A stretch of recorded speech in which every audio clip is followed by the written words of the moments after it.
Hello नमस्कार दोस्तों, इस संघर्ष की दुनिया में आप सभी का हार्दिक स्वागत है।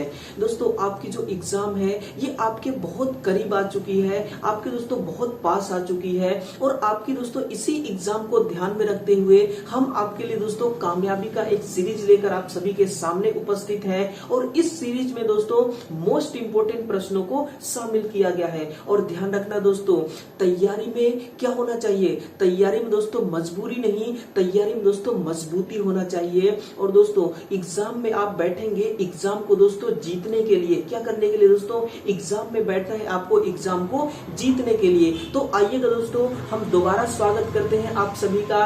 और दोस्तों इस क्लास को आपको क्या करना है, अधिक से अधिक शेयर करना है ताकि दोस्तों एग्जाम होने से पहले पहले ये क्लास दोस्तों उन विद्यार्थियों तक पहुंच जाए जो दोस्तों डीआरडीओ, एमपीटीओ, यूपीपीसीएल और यूपी आर्मी जैसे दोस्तों बड़े प्रतियोगी परीक्षाओं में बैठने के लिए तैयार हो रहे हैं। तो चलिएगा दोस्तों, हर रोज की तरह आज भी आपके लिए दोस्तों मोटिवेशन की वो लाइन आपके सामने खड़ी है। पढ़िएगा दोस्तों कि फना कर दो खुद को इस संघर्ष की दुनिया में, क्योंकि दोस्तों यही एक दुनिया है जिसमें जंग लगे ताले की चाबी मिलती है। क्या दोस्तों? कि फना कर दो खुद को इस संघर्ष की दुनिया में, क्योंकि यही एक दुनिया है जिसमें दोस्तों क्या मिलता है?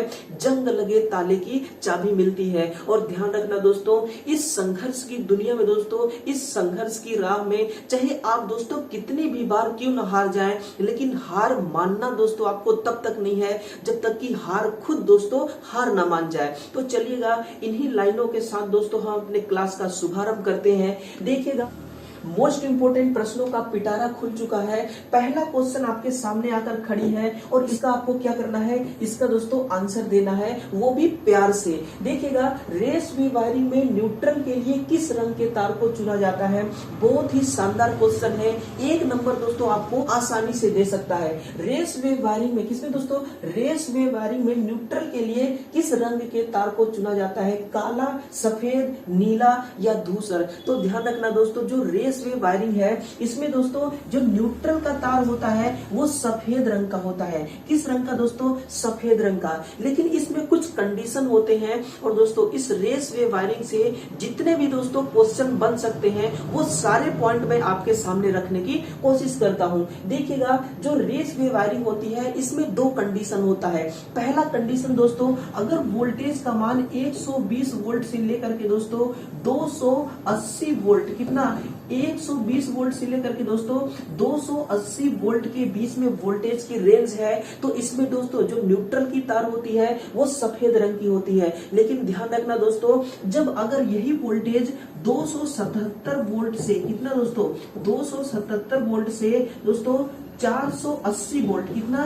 400 दोस्तों 80 वोल्ट के बीच में वोल्टेज का मान होता है, तब दोस्तों इसी रेस वे वायरिंग में जो न्यूट्रल का तार होता है वो धूसर रंग का होता है। कैसा दोस्तों? वो धूसर कलर का होता है। अब सुनना दोस्तों, इसमें एक और क्वेश्चन बन सकता है कि रेस वे वायरिंग में न्यूट्रल का वायर, सॉरी अर्थिंग का वायर कैसा होता है? क्या दोस्तों? इसमें जो अर्थिंग की वायर होती है, इस अर्थिंग के वायर का दोस्तों कौन सा अर्थिंग की वायर होता है, उसका कलर कोडिंग क्या होता है? तो लिखना दोस्तों, इसमें हरा कलर का ही अर्थ का वायर होता है। लेकिन दोस्तों इसको हम किस नाम से जानते हैं? तो इसको दोस्तों हम बेयर कंडक्टर के नाम से जानते हैं। नोट करना दोस्तों, ये बहुत ही मोस्ट इंपोर्टेंट पॉइंट बता रहा हूं जो सीधा दोस्तों कहां पूछा जाता है? सीधा दोस्तों कंप्यूटर के स्क्रीन पे आके खड़ी हो जाएगी एग्जाम के वक्त दोस्तों, और आपको क्या करना होगा?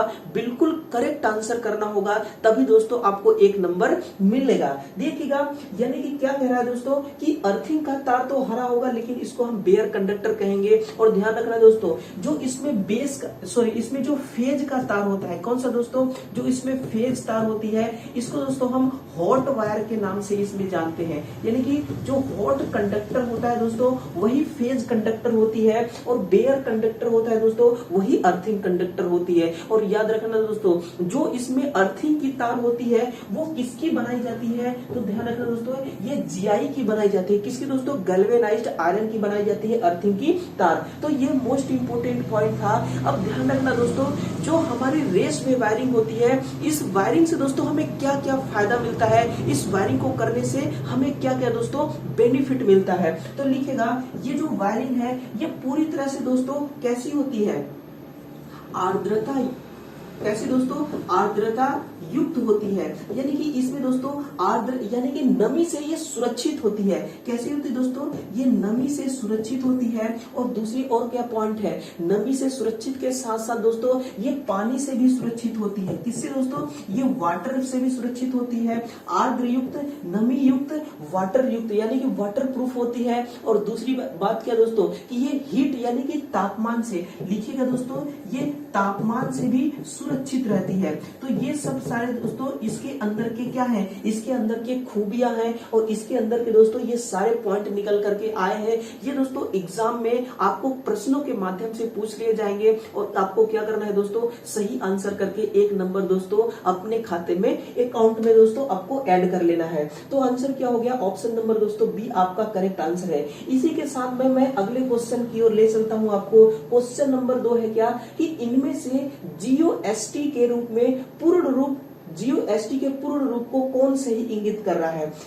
पढ़िएगा दोस्तों ऑप्शन को और इसका जवाब दीजिएगा कि इसका जवाब क्या होगा। रूस का स्टैंडर्ड मानक है या भारत का स्टैंडर्ड मानक है या जापान का स्टैंडर्ड मानक है या अमेरिका का स्टैंडर्ड मानक है। यानी कि हर कंट्री का दोस्तों अपना अपना खुद का एक अलग दोस्तों क्या होता है, स्टैंडर्ड मानक होता है। यानी कि दोस्तों हर कंट्री का अपना एक अलग आधार कार्ड होता है। आधार कार्ड क्या है दोस्तों? एक पहचान है और हर कंट्री का दोस्तों मानक क्या है? अपना एक खुद का पहचान है। यानी कि जिसके पास दोस्तों आधार कार्ड नहीं उसका कोई पहचान नहीं, बस वही दोस्तों आधार कार्ड का काम यहाँ क्या कर रहा है, तो यहाँ मानक है दोस्तों। ये किसका काम कर रहा है? ये सब के सब दोस्तों आधार कार्ड का ही काम कर रहे हैं। तो सुनना दोस्तों और नोटबुक में नोट करते रहना।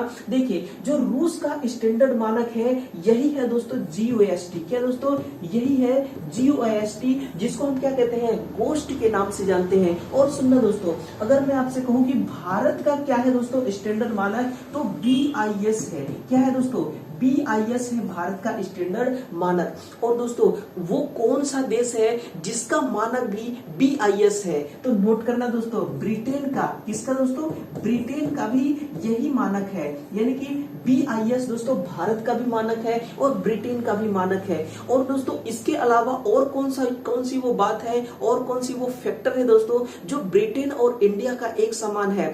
याद करिए पिछले क्लासों में दोस्तों मैंने आपको बताया था कि जो फ्रीक्वेंसी का मान होता है, क्या दोस्तों? जो फ्रीक्वेंसी का मान होता है, नोट करना, बिल्कुल दोस्तों एक समान होता है इंडिया और ब्रिटेन का, है ना, 50 हर्ट्ज। कितना दोस्तों? इंडिया और ब्रिटेन का बिल्कुल एक समान फ्रीक्वेंसी का मान होता है। और इनमें दोस्तों क्या होता है, इनका जो स्टैंडर्ड मानक है वो भी BIS मानक भी एक समान होती है। और जापान का क्या होता है दोस्तों? लिखिएगा तो JIS क्या होती है दोस्तों? ये जापान का है। और दोस्तों अमेरिका का क्या होता है? तो लिखना ASA, ये किसका है? ये अमेरिका का है। अगर आप ASA का पूरा नाम पूछेंगे तो लिखना दोस्तों अमेरिकन, क्या दोस्तों?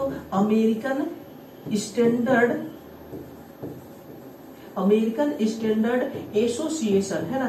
नोट करना दोस्तों, अमेरिकन स्टैंडर्ड एसोसिएशन, ये क्या है दोस्तों? ये अमेरिका का स्टैंडर्ड है। अब सुनना दोस्तों, यहां से और क्वेश्चन पूछा जाता है कि हमें क्या फायदा होता है मानक का, मानक से हमें कौन सी फायदा होती है? तो सुनना दोस्तों, सबसे मोस्ट पॉइंट लिखना कि दोस्तों धोखाधड़ी से ये हमें बचाती है। किससे दोस्तों? धोखाधड़ी से ये क्या करती है? हमें बचाती है। किस प्रकार से बचाती है? तो सुनना, आप दोस्तों मान लीजिए कि मार्केट में गए एक प्लायर खरीदने के लिए, एक प्लास खरीदने के लिए। अब दोस्तों आपको कैसे यकीन होगा कि वो प्लायर है वो बिल्कुल दोस्तों A1 क्वालिटी की है, स्टैंडर्ड क्वालिटी की है? अगर दोस्तों उसमें BIS का मार्क लगा होगा तो पूरे कॉन्फिडेंस के साथ आप कह सकते हैं कि ये ओरिजिनल आपका प्लास है। अगर उसमें दोस्तों किसी भी प्रकार का कोई मार्क नहीं लगा है तो आप दोस्तों उसको नहीं कह सकते कि ये ओरिजिनल है। यही दोस्तों यही वो बात है जो आपको धोखाधड़ी से बचाती है ना। अगर आपका दोस्तों BIS स्टैंडर्ड मानक वाली आपका प्लास होगा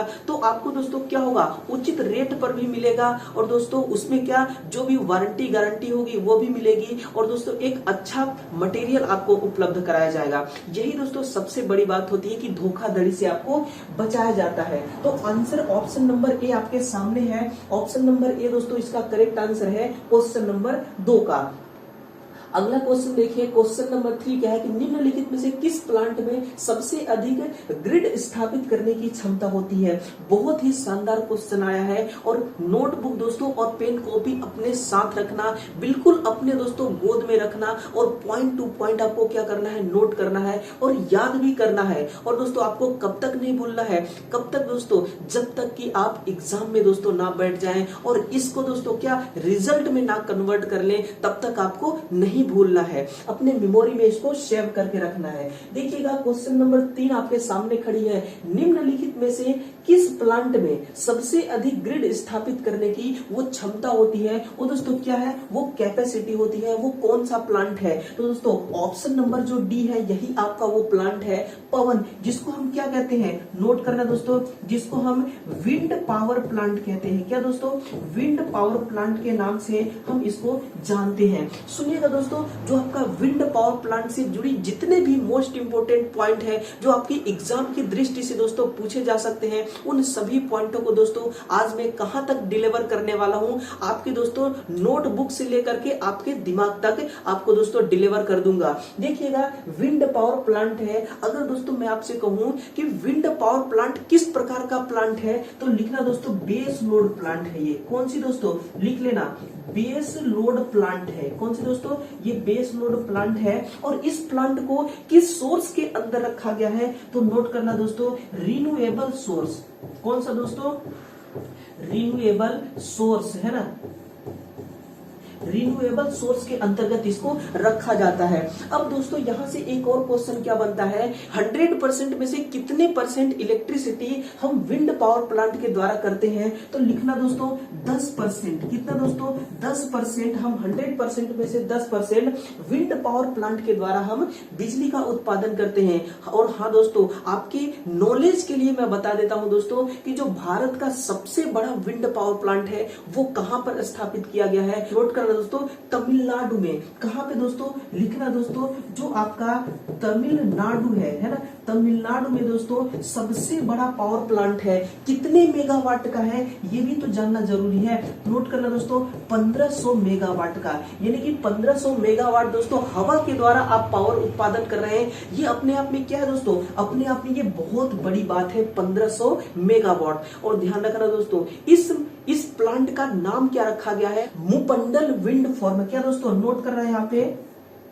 मुपंडल विंड फार्म है ना, मुपंडल दोस्तों विंड फार्म, थोड़ा अजीब सा नाम है, फॉर्म प्लांट। ये दोस्तों इस प्लांट का नाम रखा गया है जो तमिलनाडु में सबसे बड़ी 1500 मेगावाट की प्लांट स्थापित किया गया है। ये रही दोस्तों पवन से रिलेटेड जो मुख्य बातें थी। अब देखिएगा जो सूर्य है इसको हम क्या कहते हैं दोस्तों, सोलर पावर प्लांट। लिखना दोस्तों, इसको हम कहते हैं सोलर पावर प्लांट। और इस प्लांट द्वारा हम दोस्तों कितने परसेंट एनर्जी को जनरेट करते हैं, तो लिखना दोस्तों 8%। कितना दोस्तों, 8%। और जो बायोमास है इसके बारे में भी लिखिए दोस्तों, हम 2.6% दोस्तों पावर जनरेट करते हैं जल योजना द्वारा, यानी कि हाइड्रो पावर प्लांट। ये दोस्तों कौन सी पावर प्लांट है, तो नोट करना, जो आपकी हाइड्रो पावर प्लांट होती है वही है दोस्तों आपकी जल योजना प्लांट। और हाइड्रो पावर प्लांट के द्वारा दोस्तों आप क्या करते हैं, 12.7%। कितना दोस्तों,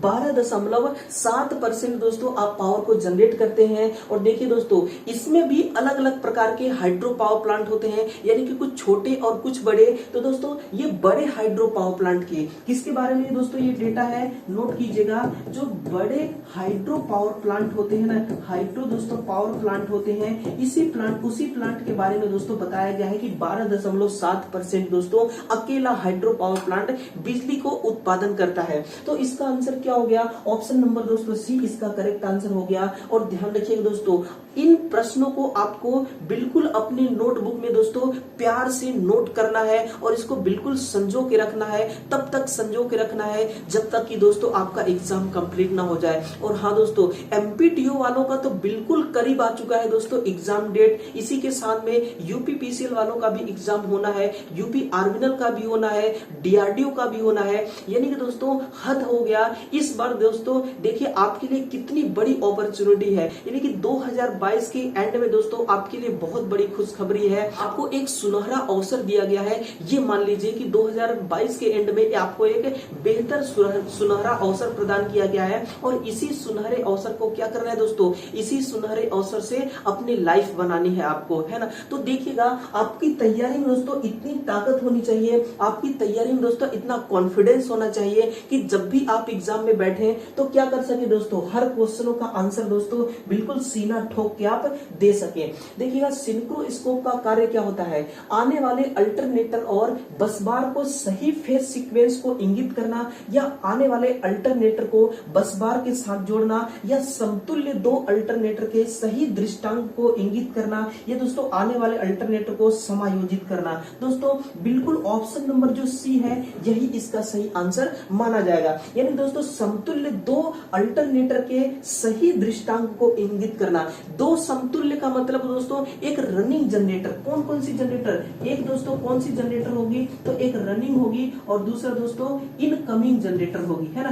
रनिंग दोस्तों और इनकमिंग जनरेटर होगी। और ध्यान देना, जो आपकी इनकमिंग जनरेटर है ना, इसी जनरेटर के दोस्तों हमें सारे फैक्टर को मैच कराना होता है। किससे दोस्तों, इस रनिंग जनरेटर से मैच कराना होता है। और सिंक्रोस्कोप दोस्तों एक सिस्टम है जिसके माध्यम से हम क्या करते हैं दोस्तों, समतुल्य दो अल्टरनेटर के दोस्तों सही दृष्टांक को हम क्या करते हैं, इंगित करते हैं। यही आपका सही आंसर है। इसके साथ देखिएगा क्वेश्चन नंबर 4 क्या है दोस्तों, क्वेश्चन नंबर 5 क्या है, 4 हो गया दोस्तों। 5 को देखिए कि 3 फेज इंडक्शन मोटर के रोटर ब्लॉक टेस्ट में स्लिप का मान कितना होता है, तो लिखिएगा दोस्तों 1 होता है स्लिप का मान। 3 फेज इंडक्शन मोटर के रोटर ब्लॉक टेस्ट में स्लिप का मान। अब दोस्तों आपको क्या करना है कि जो 3 फेज दोस्तों इंडक्शन मोटर होती है, नोट करना, जो 3 फेज का इंडक्शन मोटर होती है, इस मोटर की दोस्तों जो कैपेसिटी होता है ना, जिसको आप क्या पढ़ते हैं, क्षमता होता है, वो दोस्तों क्षमता कितना होता है, ये आपको क्या करना है, ये कमेंट में आपको कमेंट बॉक्स में दोस्तों कमेंट करके बताना है कि इस मोटर की जो कैपेसिटी होती है वो कितनी होती है, ये आपको कमेंट बॉक्स में बताना है।